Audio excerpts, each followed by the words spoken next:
공동체 기도 함께 하시겠습니다. 거룩하신 하나님, 감사함과 회개함으로 예배합니다.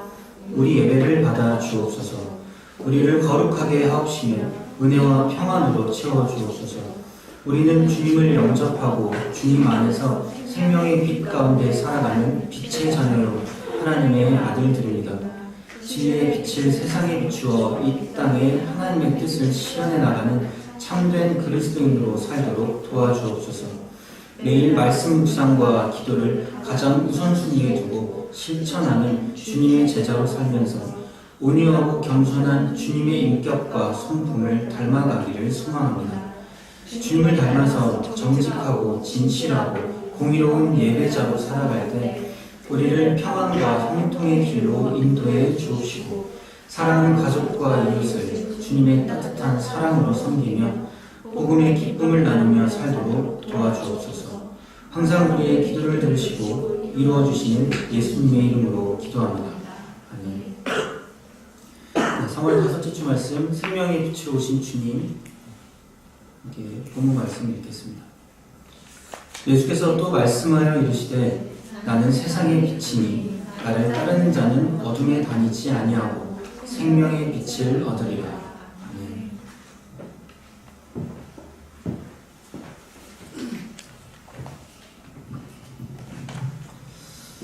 기도하겠습니다.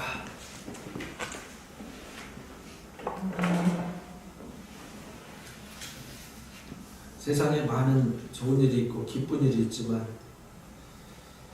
우리를 사랑하시는 주님을 만나는 시간보다 귀한 시간은 없습니다.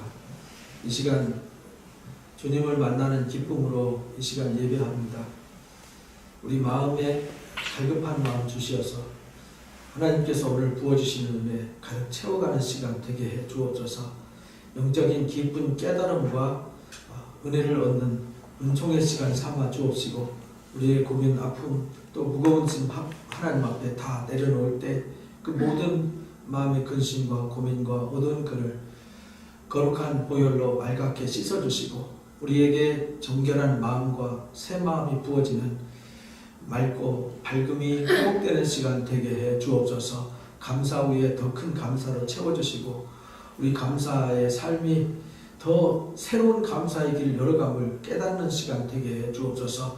말씀을 들어 깨닫게 하시고 우리가 가슴속에 하나님의 말씀으로 깊이 새겨지고 또 새겨져서 세상의 그 어떤 것으로도 우리가 혼탁해지지 아니하고 날마다 성숙해지고 새로워지고 온전해지는 믿음의 반석 위에 세워지게 하여 주옵소서. 우리의 간절한 기도 다 들으시는 줄로 믿습니다. 우리가 매일 걸어다니면서 기도하고 엎드려 기도하고 일하면서 기도하는 모든 기도 하나님이 이미 다 들으시고 이루어 주신 줄로 믿고 또 이루어 주실 줄로 믿습니다. 이 시간도 우리의 간절한 마음과 기도 다 받으셔서 응답해 주시고 우리 삶을 하나님 영광의 거룩한 길로 세워주시고 이끌어 주옵소서. 성령 하나님 이 시간에도 주관하시고 함께하지 못하고 지방 출장 중에 있는 형제 자매들이 많이 있습니다.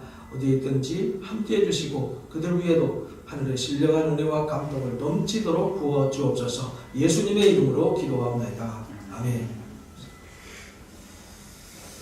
감사합니다.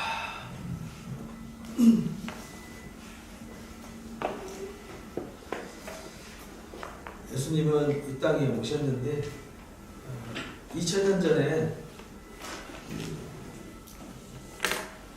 베들레헴에 오셨을 때는 조그마한 아기로 오셨잖아요. 아기로. 우리 동네에 아기 낳았으면 누가 아기 낳는지 아나요? 잘 모르죠. 그때 이제 동방 박사나 또 들판의 목자들을 통해서 우리 성경에 소개된 대로 이렇게 등장하는 것처럼 보이지만 사실은 호련히 은밀한 가운데 동네에 한 아이가 태어난 것에 불과했습니다. 사람들은 모르죠. 누가 알아요? 아무도 모르죠. 그래서 호련히 오셨다 이렇게 말합니다. 그리고는 예수님이 30년 동안 이 땅에 살아가면서 같이 있었지만 사람들이 그분이 누군지 아는 사람은 그렇게 많지 않았습니다. 거의 없었죠. 그래서 세례 요한을 통해서 세례 받으시고 이 땅에 이제 등장하셔서 그 등장하실 때 그때부터 이 세례 요한 또는 예수님 당신 스스로가 나는 세상에 생명으로 왔다, 빛으로 왔다 이렇게 선언을 하셨어요. 그러니까 선언을 하시면서 그때부터 주님이 빛인가? 주님이 생명이신가? 이제 물음표가 던져진 거죠. 여러분들이 요즘 요한복음을 읽는데 요한복음 보면 읽다 보면 예수님을 향해서 질문하는 사람과 예수님이 답변하는 내용이 항상 엇갈리죠. 엇갈려요. 예수님은 영적인 하나님의 일을 말하고 사람들은 내 눈에 보여지는 세상의 일을 이야기를 해요. 그러니까 예수님이 하시는 말을 사람들은 못 알아듣죠. 깨닫지를 못합니다. 예수님이 내가 세상에 빛으로 왔어 이렇게 말하는데 그냥 한 인간이잖아요. 한 인간의 모습으로 오셨기 때문에 빛? 뭐가 빛이지? 이렇게 물음표를 달 수밖에 없었어요. 오늘날 우리도 마찬가지. 예수님 믿으면 무슨 일이 있는 거야? 예수님을 왜 믿어야 되는 거야? 이런 이제 물음표가 달리는 것이죠. 근데 오늘 말씀에 예수님이 생명의 빛으로 왔다라고 소개하셨는데 그 생명의 빛은 어떤 의미를 말한 거냐면 이 세상에 아무런 희망이 없는 사람들, 절망 가운데 있는 사람들, 어둠 속에 갇혀서 앞이 전혀 보이지 않는 사람들, 이 사람들에게 빛으로 오셨다는 거예요. 그래서 오늘 요한복음 8장 12절 본문 말씀의 이야기는요, 가늠하다 현장에서 붙들렸어요. 여자가. 남자는 어디 갔는지 모르겠어요. 남자는 잡혀와야 되는데 왜 여자만 잡혀왔는지 모르겠어요. 잡혀왔어요. 가늠하다 현장에 잡혀왔으면은 당시의 유대 율법에 어떻게 하라고 했죠? 돌로 쳐 죽여라. 그래서 사람들이 다 뭐하고 있죠? 돌을 들고 있어요. 만약에 입장을 내가 거기 그런 사람으로 서 있다고 생각해 보세요. 주변에 내가 들켜서 붙잡혀 온 것만도 이미 죽은 거잖아요. 그죠? 얼마나 그 인격 말살된 거잖아요. 그죠? 나의 자존감, 나의 인격, 나의 삶이 완전히 이미 다 망가진 상태인데 사람들이 돌을 들고 손가락질을 하며 침을 튀면서 떠들고 예수님 앞에 끌고 온 상태예요. 그러니까 이 여인은 지금 어떤 상태가 된 거예요? 이미 절망, 희망, 이 돌 맞아서 죽어야 되는 상황, 이제 죽었어요. 이제 돌 던져서 피 튀면서 죽어야 되는 상황, 돌 무대기가 돼서 죽어야 되는 상황이 지금 임한 거죠. 얼마나 안타깝습니까? 이미 죽었죠. 인격적으로 죽었고요. 이미 삶이 죽었고 이제 앞이 없어요. 희망이 없습니다. 절벽입니다. 완전한 지옥이죠. 그때에 주님이 그 여인에게 생명의 빛으로 나타나셨다는 뜻이에요. 그래서 예수님이 그들이 돌로 쳐라 그러면은 잔인하다. 돌로 치지 말고 용서해라 그러면 모세의 법을 어겼다 이래가지고 예수님도 사면초가에 놓여있고 이 여인도 사면초가에 놓여있어요. 그때 예수님은 아주 간단하게 말씀하셨습니다. 너희 중에 죄 없는 자가 먼저 돌로 쳐라 할 때 아무도 돌을 던지는 사람 없이 다 물러나고 오직 예수님과 여인만 남았습니다. 그때 예수님이 말씀하세요. 다 어디 갔느냐? 너를 정죄하던 사람들이 다 어디 갔느냐? 나도 너를 정죄하지 않는다. 다시는 죄를 범하지 마라 라고 용서하시면서 이미 인격 말살되고요. 상황이 이제 돌마다 죽어야 되는 상황 속에서 그 여인이 예수님을 만나서 용서받고 치유받고 구원을 받았어요. 이 여인은 주님을 만나서 뭘 본 거죠? 생명의 빛을 만난 거예요. 생명의 빛을. 그래서 다시 살아나는 생명을 경험하게 된 거예요. 이 여인은 이 순간에 다시 태어난 거예요. 이미 옛사람은 죽었어요. 죽고 이제 그리스도 안에서 새로 태어난 거예요. 다시 태어났어요. 그래서 이 여인은요, 주님을 만나고 나서 그 어떤 것과도 비교할 수 없고 바꿀 수 없는 최고의 가치를 얻은 거예요. 주님을 만나서 이 생명의 빛을 만났는데 생명의 빛이 되신 주님을 만나서 그 어둠 속에서 빛 대신 주님을 발견하고 나서 이 여인은요, 세상 그 어떤 것과도 비교하고 바꿀 수 없는 생명, 가치를 발견했어요. 이 당신의 모든 걸 다 희생해서 주님을 위해서 자신을 내어놔도 아깝지가 않아요. 이렇게 됐어요. 그래서요, 우리가 말하는 복음이라고 하는 것이 그런 겁니다. 이 땅에 사실은 우리가 이 여인과 같은 존재예요. 사는 게 힘들고요, 고통스럽고 피곤해요. 살아가는 것이 쉽지가 않습니다. 오늘 행복했는가 하면 내일 자고 일어나면 또 다른 불행이 기다리고 있고요. 또 오늘 불행인가 하면 또 다른 또 희망이 기다리고 있고, 우리는 매일 이 곡선을 타고 있죠. 파도를 타면서 인생을 살아가는 거예요. 그때에 주님이 우리에게 오셨는데 누구는 보고 누구는 보지 못했어요. 거기 수많은 사람들이 돌을 들고 있었지만 거기서 주님을 만난 사람은 이 여인 하나밖에 없었어요. 여인 하나밖에 없었습니다. 그래서 생명의 빛을 만난다는 것은 곧 주님을 만나는 겁니다. 우리가 주님을 만날 때 그렇게 만나는 거예요. 그렇게 죽음과 절망을 깨닫고, 인생이라는 것은 이렇게 절망, 죽음, 인생이라는 것은 허무, 인생이라는 것은 이런 좌절과 낭만 속에서 살아가야 되는 존재인가? 그래서 수많은 사람들이 죽음이 뭘까? 물음표를 다는 거죠. 소크라테스가 진리를 발견했다면 지금 죽어도 여한이 없다는 거죠. 그런데 죽으면서도 진리를 발견하지 못하고 죽는 게 안타까운 사람이 소크라테스예요.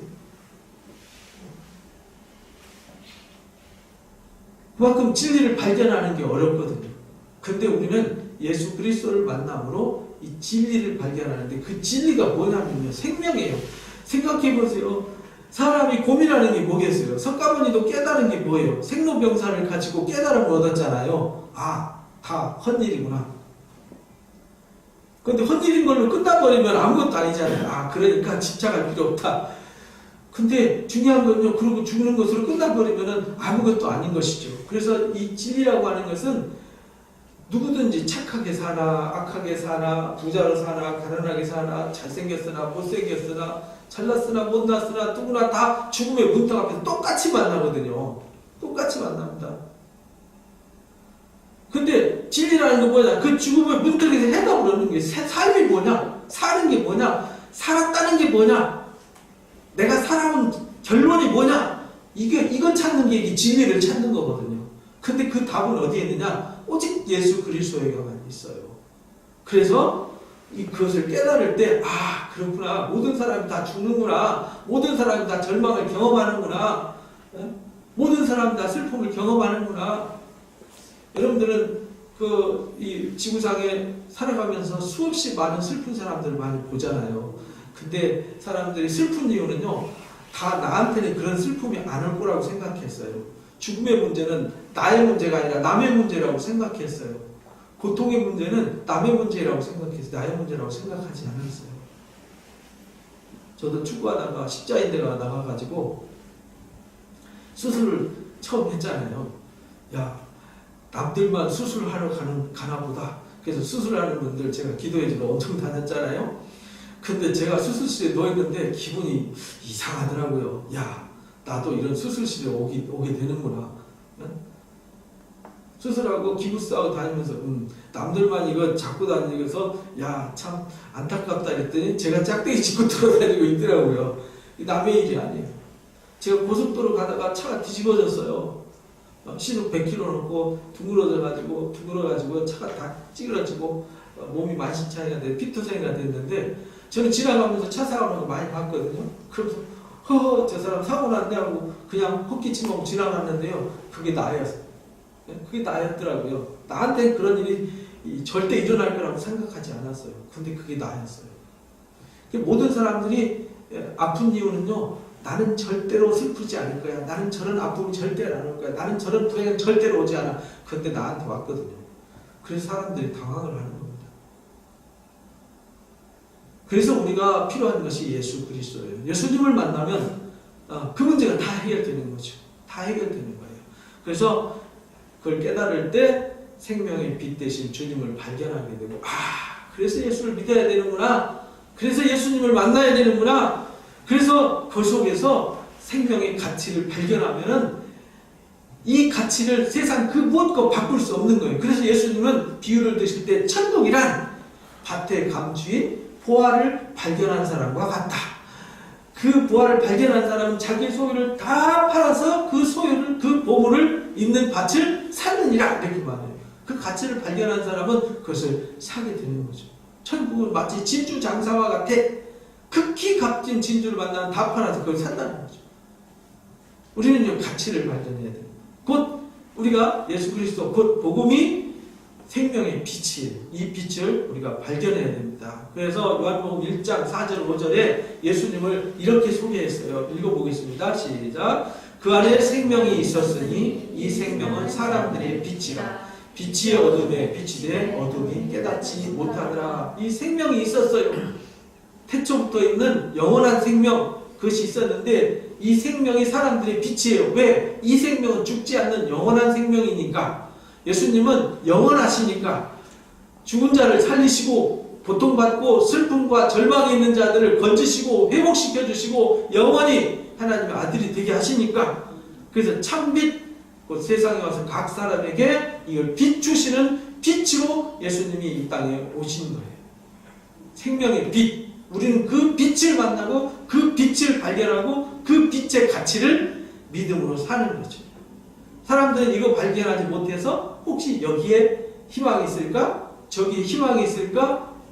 이런 일 저런 일 찾아다니지만 그러는 동안에 나이 30, 40, 50, 60 먹고요. 이제 무릎에 기름 빠지고 머리 허해지고 눈 시력 상실하고 이제 먹어도 맛이 없고요. 그때에 사람들이 느끼는 것이 인생은 허무한 것이야 이렇게 말하는 거예요. 그래서 그 인생의 허무함을 느끼고 쓴 것이 여러분들이 읽는 성경 전도서예요. 전도서. 헛되고 헛되니 헛되고도 헛되더라. 내가 다 해보고 경험해봤더니 다 지나가는 거더라. 이것인가 하고 잡으려고 봤더니 마치 바람을 잡는 것과 같더라. 그래서요, 우리가 중요한 것은, 그래서 생명의 빛을 우리가 경험해야 되는데요. 이 생명의 빛은 반드시 체험을 통해서만 알 수 있어요. 뭘 통해서요? 체험을 통해서 알 수 있어요. 체험. 제가 주님을 만난 건요, 죽음을 경험하고 주님을 찾은 거예요. 죽음을 제가 몰랐다면 아마 하나님을 찾지 않았을 겁니다. 어린 시절에 제가 죽음을 경험했어요. 그래서 죽음이 뭐지? 죽음이라는 걸 아무도 생각 안 하고 살거든요. 근데 어린 나이에 초등학교 때 죽음이 뭐지? 죽음이 뭐지? 이걸 몇 년 동안 이거 해답을 찾기 위해서요, 혼자 엄청 고민했어요. 죽음에 대한 해답을 찾죠. 죽음이 뭐지? 왜 죽는 거지? 죽으면 어떻게 되는 거지? 그러면 난 어디서 온 거지? 어떻게 해서 태어난 거지? 그럼 나의 생명은 어디서 온 거야? 근데 왜 사는 거지? 그랬더니 도대체 저 무덤에 묻히면 어떻게 되는 거야? 그 다음에는 어떻게 되는 거지? 막 여기에 대한 막 물음을요, 제가 고등학교 때까지, 고등학교 2학년 때 예수님을 만났는데, 그때까지요, 공부하면서도요, 그게 막 답답했어요. 그게 막 자다가도 생각하면 막 자다가도 벌떡 일어나서 달밤에 체조를 여러 번 했어요. 그냥 죽음이 뭔지 해답이 안 나타났어요. 근데요, 예수님을 만나가지고 해답을 얻었어요. 그래서요, 신앙은 체험을 통해서 깨달음을 얻는 거예요. 아무나 빛을 경험하는 것이 아니라는 것입니다. 그래서 요한일서 1장 5절 7절에 이렇게 말씀하셨어요. 읽어보겠습니다. 우리가 그에게서 듣고 또 그에게 전하는 소식은 이것이니 곧 하나님은 빛이시라. 그에게는 어둠이 없으시다는 것이다. 조금도 없으시다는 것이다. 그러니까요, 이 하나님이 전해주고 교회가 또 수많은 하나님의 사람들을 보내서 전해주는 소식이 딱 한 가지라는 거예요. 하나님은 뭐라고요? 빛이다. 어떤 빛이냐? 생명의 빛이에요. 어둠이 전혀 없다. 이 말은 그 속에는 어둠이 없다는 말은 무슨 말이냐면 이런 등불 어둠, 비치는 또 캄캄한 이 어둠이 아니라 하나님에게는 빛만 있어요. 그 말은 하나님께는 생명만 있고 희망만 있고 사랑만 있고 행복만 있고 그 속에는 절망도 죽음도 슬픔도 탄식도 아픔도 눈물도 없다라는 거예요. 그걸 어둠이 전혀 없다 이렇게 말해요. 만약에 하나님께 슬픔이 있고 하나님께 죽음이 있고 하나님께 병들미 있고 불행이 있으면요, 거기 무슨 빛이겠어요? 어둠이지. 근데 하나님께 그게 전혀 없다. 이걸 전해준 거다. 그래서 우리가 하나님께 나가고 하나님 만나는 건요, 이 생명의 빛을 만나는 거예요. 빛이, 어둠이 전혀 없는 이 빛, 그 주님을 만나고 그 하나님을 만나는 거죠. 그래서 그 다음 읽어봅니다. 그가 빛 가운데 계신 것 같이 우리도 빛 가운데 가면 우리가 서로 사귐이 있고 그 아들 예수의 피가 우리 모든 죄에서 깨끗하게 하십니다. 그러니까 우리가요, 예수님을 만난다, 하나님께 나아간 하나님을 만난다, 이 말은 그 가운데 행해서 그 빛 대신 주님과 사귐으로 주님과 연합되어진다. 사귐이란 말은 참여한다는 거예요. 그와 교제해서 하나를 이룬다는 거예요. 연합된다는 거죠. 하나하나 만나서 둘이 아니라 내가 그리스도 안에, 그리스도가 내 안에 라고 이렇게 표현해요. 연합이라고 해요. 그걸 연합되어져서 하나님이 영원한 빛이니까 하나님과 나와 연합되어지면 나도 뭐가 되는 거예요? 영원한 빛이 되는 거예요. 영원한 생명을 얻게 되는 거죠. 이것이 복음이에요. 이것이 빛입니다. 그래서 우리가 빛 가운데 행하면요, 곧 하나님의 말씀의 가르침을, 주님을 바라보고 주님 가신 길을 따라가면, 주님의 말씀을 따라가면, 주님과 함께 동행하면 우리가 사귐이 있다, 이렇게 말해요. 사귐. 곧 주님의 그 거룩한 생명의 그 거룩한 빛에 참여하게 된다. 그래서 우리 죄, 곧 어둠, 슬픔의 근원되고 죄의 근원되고 불행의 근원이 되는 모든 것이 다 깨끗해진다. 이렇게 가르쳐 주신 것입니다. 그래서 영적인 하나님의 일은요, 이성과 지혜로 알 수가 없어요. 이성과 지혜로 알았으면 벌써 똑똑한 사람들이 다 알았겠죠. 그래서 사내들인 공회원이 알지 못했어요. 그래서 예수님을 붙잡아 달아놓고 정죄하고 십자가에 못 박지 않습니까? 사내들인 공회원들은 누구냐면 대제사장, 서기관, 율법사, 바리새인들인데 당시에 요즘 말하라면 최고 학자들이에요. 당시 최고의 학자들이 모였는데 못 알아봤어요. 누가 알아봤느냐? 38년 됐던 병자, 요한복음 5장 보면 나오죠. 38년 동안 태어나면서부터 아파갖고요, 누워서 일어나보지도 못했어요. 근데 그가 예수님 만나서 거기서 그 질병과 고통, 누워서 아무것도 못하고 베데스다 연못에 들어가면 한 사람 치료된다는데 누가 넣어줬으면 넣어줄 사람도 없어서 안타까워서 아무것도 못하고 그 슬퍼하는 그 슬픔 속에 있는, 절망 속에 있는 이 사람이 예수님을 만났어요. 가늠하는 현장에 잡힌 여인, 태어나면서부터 앞을 본 적이 없는, 빛을 본 적이 없는 맹인이 주님을 만나서 눈을 떴어요. 죽은 나사로가 4일 만에 썩어서 냄새나는 그가 예수님의 이름으로 살아났어요. 그래서 그가 무슨 공부한 것도 아니에요. 연구한 것도 아니에요. 그가 그 고통과 절망 속에서 아무 답이 없을 때 주님을 만났고 그가 메시아이신 그리스도를 알게 되고 영접하게 된 것이죠. 그러니까 이것은요, 공부해서, 신앙이라는 건 공부해서 하는 것이 아닙니다. 체험을 통해서 알게 되는 것입니다. 그래서 영적인 일은 뭘 통해서요? 체험을 통해서 영적인 눈이 띄어지는 거예요. 체험. 여러분들이 정근모 박사님 아시죠? 정근모 박사님이 이런 책을 쓰셨어요. 지금 2010년에 썼으니까 한 9년 됐네요. 그죠?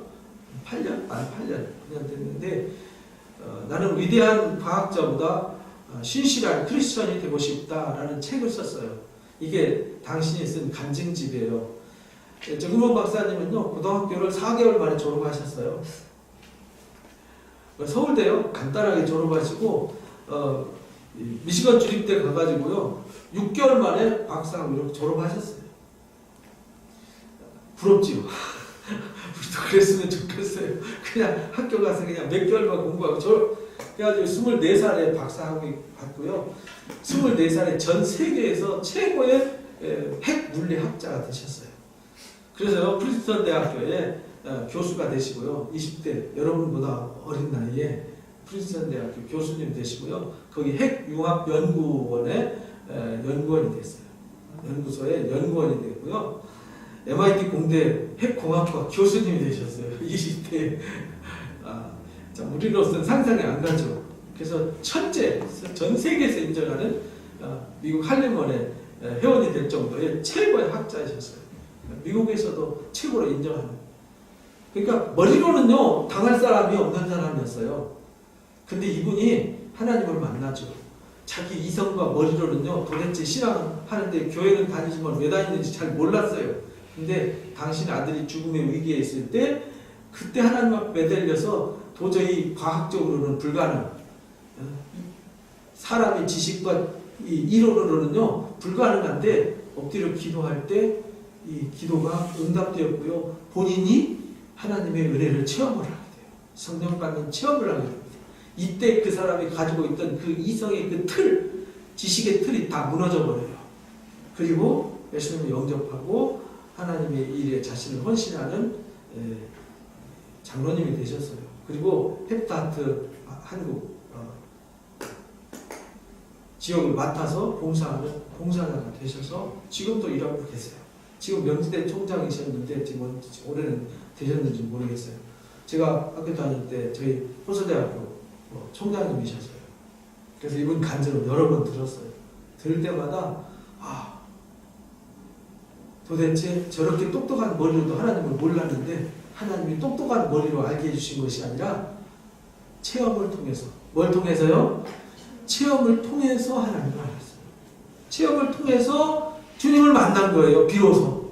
그리고 나서 지금은요 어디든지 가서 예수님을 그리스도라고 간청하고 모두 다 예수 믿으라고 간청해요. 수많은 사람들한테 지금도 아마 오늘도 어디선가 지금 말씀을 전하고 계십니다. 이성이 아니에요. 지식이 아니에요. 체험을 통해서. 그래서 중요한 건요 나도 뭘 체험해야 돼요? 생명의 빛을 체험을 해야 돼요. 정말 내가 예수를 왜 믿어야 되는지, 믿으면 도대체 어떻게 되는지를 예수님을 만나는 이 경험, 인격적인 만남의 경험이 꼭 있으셔야 돼요. 그래서 이 만남을 위해서요 구하라, 찾아라, 두드려라 성경을 가르쳤어요. 그래서 이 생명의 빛은요, 빛을 체험하면 뭐가 좋으냐면요, 이 빛을 체험하면 38년 된 병자가 얻은 게 뭐냐면 누워갖고 아무것도 할 수 없었잖아요. 그런데 그렇게 남들 걷는 게 부러웠어요. 근데 이 사람이 걸었어요. 뛰었어요. 가고 싶은데 다 갔어요. 하고 싶은 거 할 수 있었어요. 자유가 주어졌어요. 그러니까 그 자유를 경험하면서 얻는 것이 뭘까요? 말할 수 없는 기쁨이죠. 우리는 맨날 걸어다니니까 모르지만 한 번도 걸어보지 못한 사람이 걸을 때 그 기쁨은요 말로 형용 못하는 거죠. 한 번도 본 적이 없는 사람이 눈을 뜨고 총천연색 세상을 바라볼 때 이 기쁨은요 말로 형용할 수가 없죠.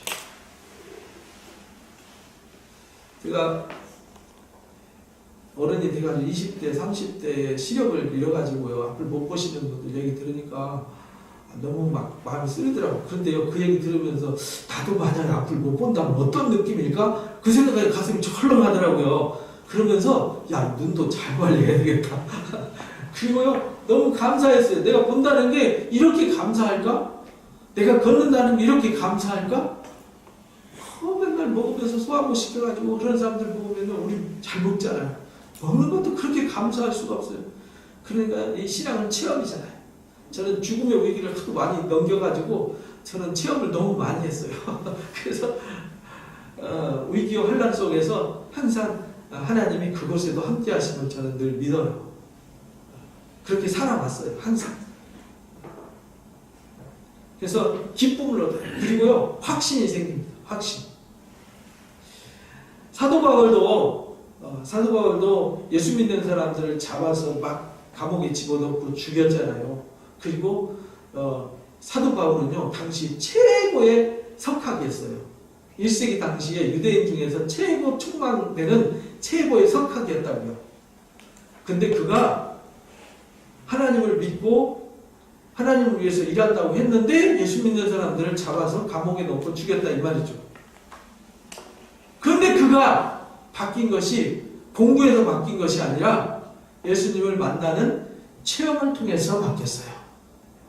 9장 3절, 사도행전 9장 3절 읽어봅니다. 시작. 사울이 길을 가다가 다메섹에 가까이 이르더니 호련히 하늘로부터 빛이 그를 불러 비추었지라. 가다가요 호련히 빛을 만나가지고 아무도 못 봤어요. 바울만 봤어요. 이 사울이 나중에 이름이 바울로 바뀌거든요. 원래 사울의 이름은 유대식 이름이고요. 헬라식 이름이 로마 이름이 바울이었어요. 파울로스.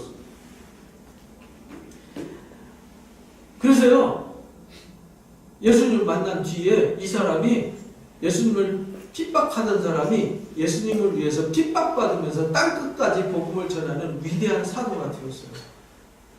우리가 읽는 로마서부터 빌레몬서까지 다 이 사도 바울이 쓴 거잖아요.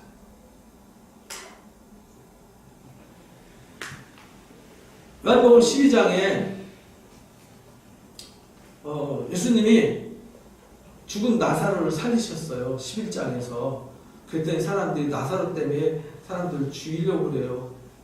죽이려고 하는 건 이게 어둠이잖아요. 근데 예수님은 살리려고 오셨어요. 그래서 예수님이 8장 말씀처럼 똑같이 고백을 하십니다. 12장 46절 읽습니다. 시작. 나는 빛으로 세상에 왔나니 물을 나를 믿는 자로 어둠에 거하지 않게 하려 합니다.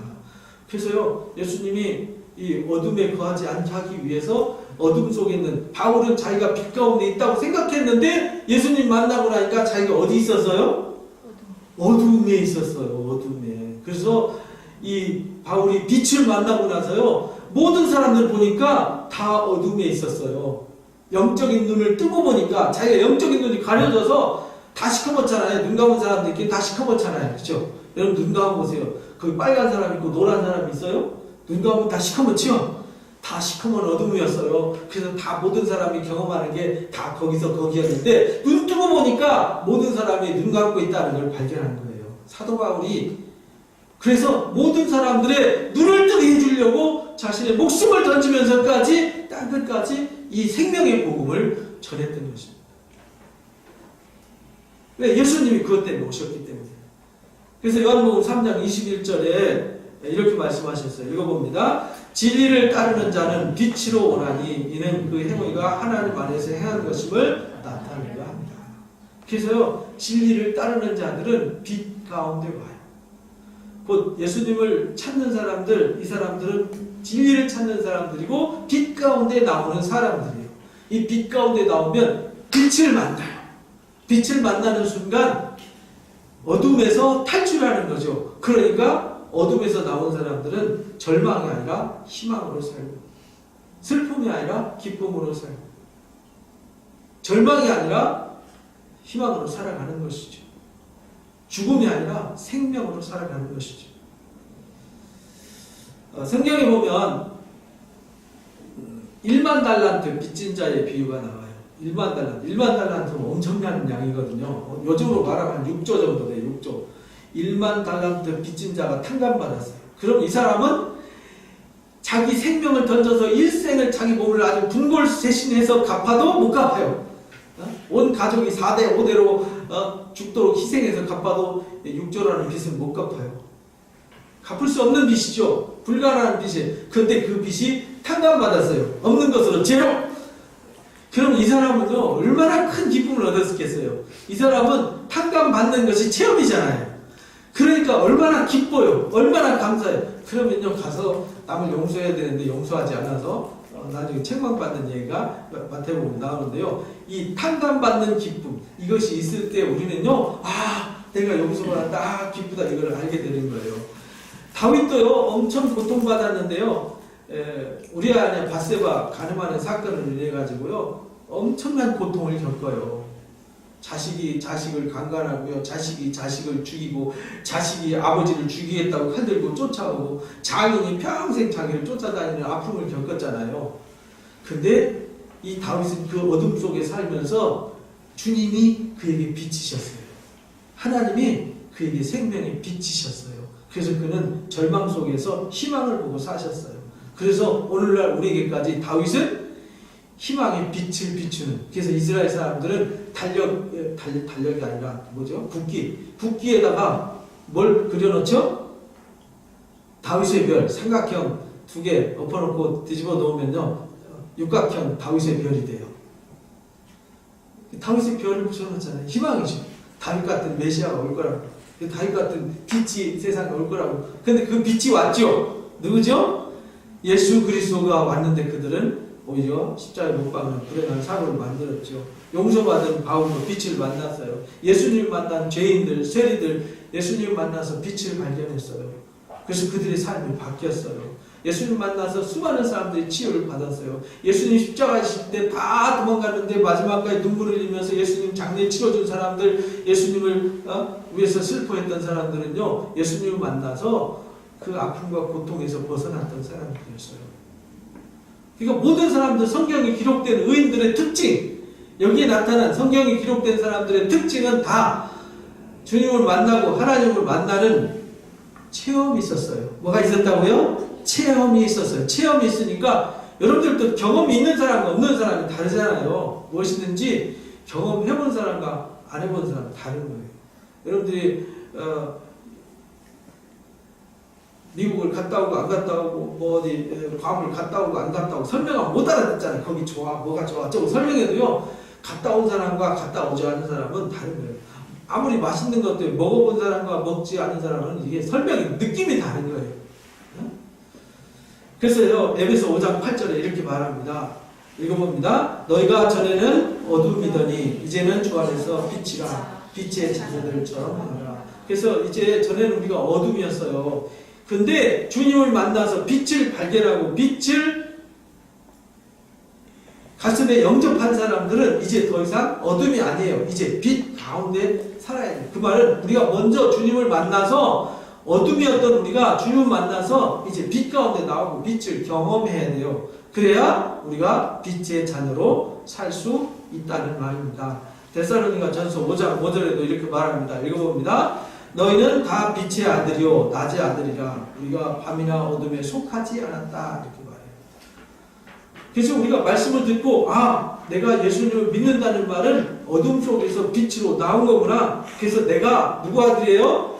빛의 아들이구나. 그래서 나는 낮에 속했구나. 그래서 어두운 가운데 다니지 않아야 되는구나. 이 말은 예수 믿는 사람들은 절망할 필요가 없구나. 왜? 절망 속에서 우리가 기도하면 우리 기도를 뭐 하시니까?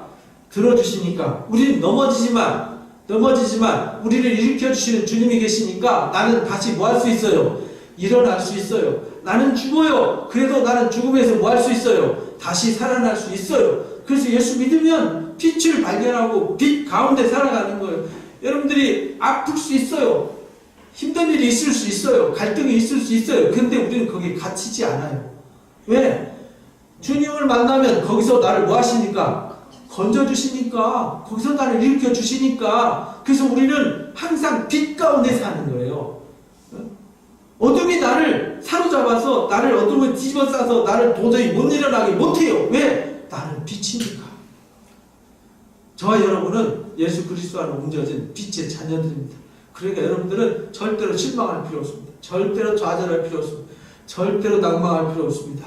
왜냐하면 여러분들은 빛의 사람들이 때문에 그렇습니다. 여러분들이 기도하면 다 들으시고 여러분들은 어려운 일 있어도 하나님 다 일으켜 주실 줄로 믿습니다. 그래서 고린도후서 4장 6절에 이렇게 말씀하셨어요. 읽어봅니다. 어두운데 빛이 빛이라 하셨던 그 하나님께서 예수 그리스도의 얼굴에 있는 하나님의 영광을 아는 빛을 우리 마음에 비추어 주셨느니라. 이렇게 말해요.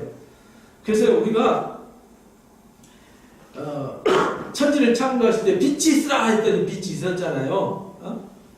그 하나님께서 우리 마음에 예수님을 알아보고 예수님의 말씀을 깨달아 알 수 있는 영광의 빛을 우리 가운데 비추어 주신다. 그래서 우리가 예배하고 성경을 읽을 때, 우리가 찬송할 때 우리 마음속에 영광의 빛이 비추어져서 우리가 주님을 만나고 알게 되는 놀라운 기적을 경험하게 된다는 것입니다. 그래서 이 생명의 빛을 경험한 사람들 이렇게 보니까 특징이 있어요. 가르바다 현장에 잡힌 여인이나 죽었다 살아난 나사로나 38년 된 병자나 너무나도 당당했어요. 주님 만나고 나서 부끄러운 게 없어졌어요. 너무 당당했어요. 핍박 당해도 전혀 굴하지 않았어요. 협박 당해도 굴하지 않았어요. 왜? 내가 직접 경험한 거잖아요. 내가 직접 경험했으니까 누가 뭐라고 해도 그것은 내가 확실하잖아요. 그렇잖아요. 내가 만져보고 이것이 뜨거웠어. 그러면요, 그 뜨거웠던 것이 진짜 뜨거웠었나? 안 뜨거웠었나? 남들이 그거 절대로 안 뜨거워. 아니야, 그때 안 뜨거웠었나? 이런 사람 없잖아요. 아니야, 진짜 확실히 내가 만져봤어. 내가 진짜 경험해봤어. 이런 확신이 있었던 거죠. 여러분들도 그런 확신 가운데 있으시기 바랍니다. 그래서요, 이 주님을 만난 사람들은요, 기쁨과 자유와 평안을 누리는 삶을 살았어요. 여러분도 주님을 만나시고 주님을 만나는 체험을 매일 하셔서 여러분들 삶 속에 기쁨이 선물되시기를 바랍니다. 평안이 선물되시기를 바랍니다.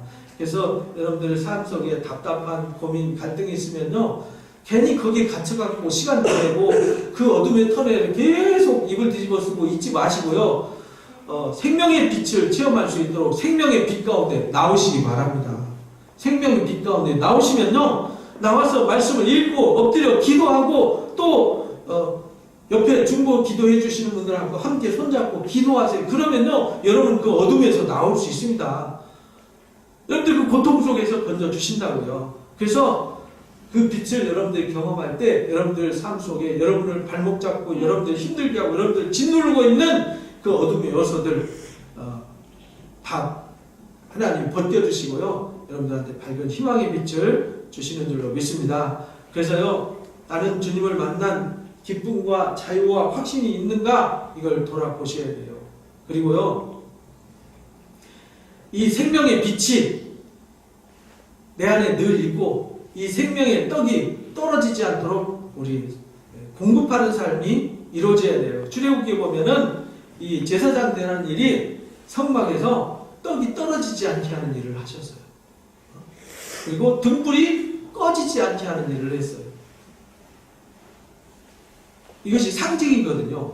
등불과 떡이 떨어지지 않는다는 말은 양식이 공급. 그렇죠. 우리가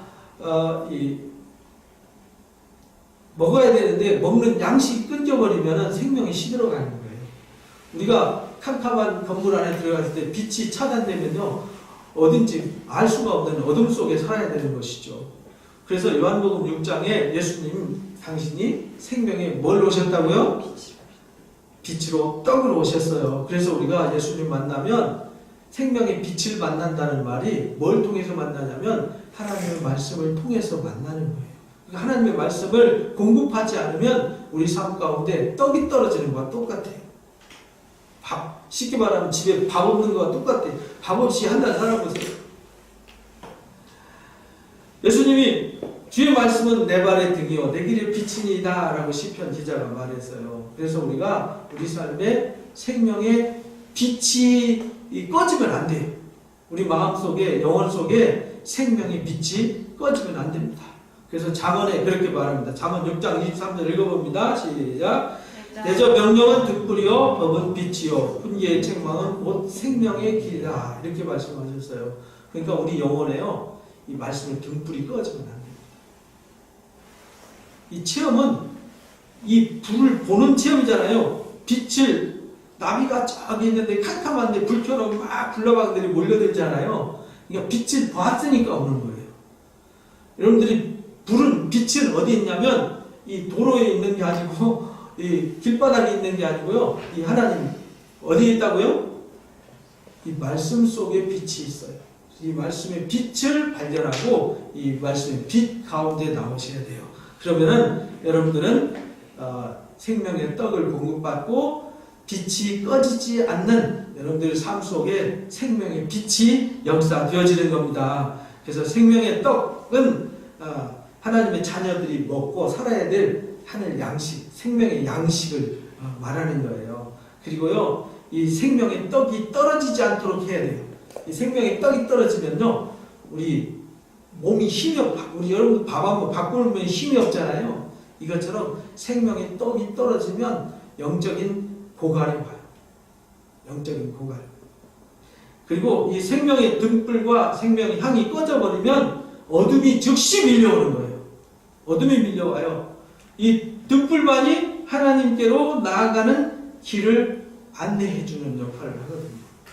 그러니까 등불이 꺼지는 순간 내 삶에 즉시 어둠이 엄습해서 불안해져요. 두려워지는 거죠. 마음에 고통이 오는 겁니다. 그래서 여러분들이 어둠에 지배당하지 않도록 말씀의 등불을 밝히고 생명의 양식이 여러분들 마음속에서 끊어지지 않도록 늘 생명의 말씀을 공급하는 삶을 사시기를 주님의 이름으로 축복합니다. 그래서 제사장들이 하는 일이 뭐냐면 이 향을 끊이면 안 돼요. 계속 향을 피우는 일을 했거든요. 그 말은 기도가 끊어지면 안 된다는 거예요. 기도는 이제 호흡과 같다 이렇게 말씀하셨어요. 그래서 우리가 기도가 끊어지는 순간 호흡이 멈추는 거예요.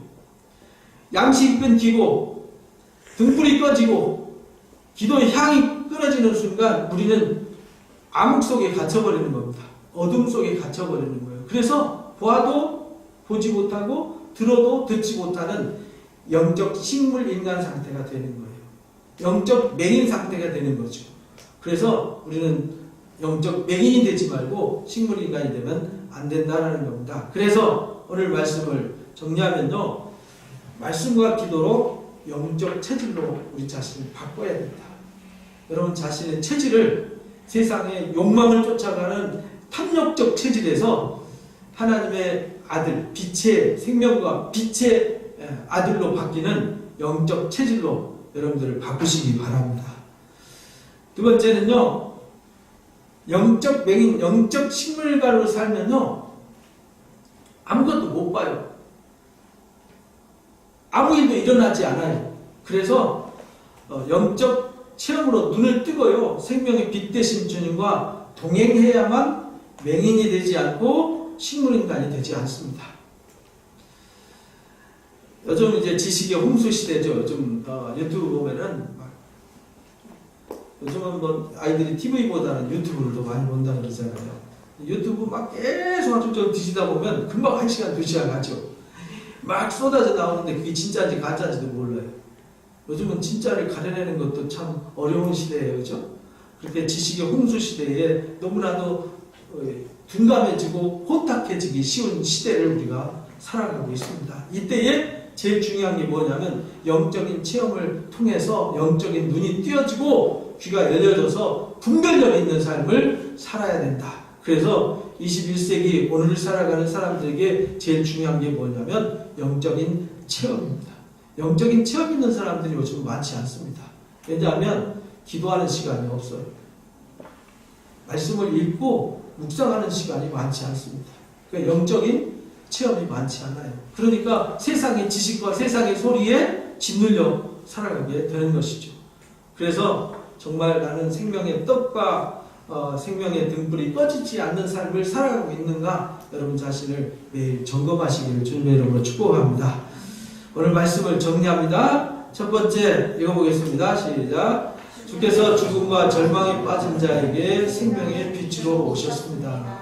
이런 빛을 만나시기 바랍니다. 두 번째요. 생명의 빛은 영적인 체험을 통해서만 경험할 수 있습니다. 세 번째요. 생명의 빛을 체험하면 담대함과 기쁨, 자유, 확신에 찬 믿음이 생깁니다. 네 번째요. 생명의 빛을 체험한 사람은 항상 생명의 떡을 공급해야 하고 말씀과 기도의 등불이 꺼지지 않게 해야 합니다. 마지막으로요. 지속적인 말씀 공급과 기도 체험을 통하여 영적인 체질로 개선해야 영적 맹인이나 식물인간이 되지 않습니다. 여러분들은 맹인이나 식물인간 같은 약한 자가 되지 마시고 영적인 체험을 통해서 역동적으로 활동하는 그리스도인들 되셔서 참된 빛과 참된 기쁨, 자유, 행복을 누리시기를 주님의 이름으로 축복합니다. 다짐 기도하고 예배를 마칩니다. 오늘 말씀을 통하여 주께서 죽음과 절망에 빠진 세상에 생명의 빛과 희망으로 오셨다는 사실과 우리가 영적인 체험을 통해서만 생명의 빛을 경험할 수 있다는 사실을 깨달았습니다. 날마다 생명의 빛 되신 주님을 만나 말씀의 체험을 통하여 담대함과 기쁨, 자유, 확신에 찬 믿음으로 살겠습니다. 항상 생명의 말씀에 떡을 공급하며 기도의 등불이 꺼지지 않도록 항상 깨어 기도하며 살겠습니다. 지속적인 말씀과 기도 체험 훈련으로 영적 체질로 개선하여 영적 맹인이나 식물인과 같은 무기력한 그리스도인으로 살지 않겠습니다. 잘 실천하도록 도와주옵소서. 예수님의 이름으로 기도합니다. 아멘. 기도합니다.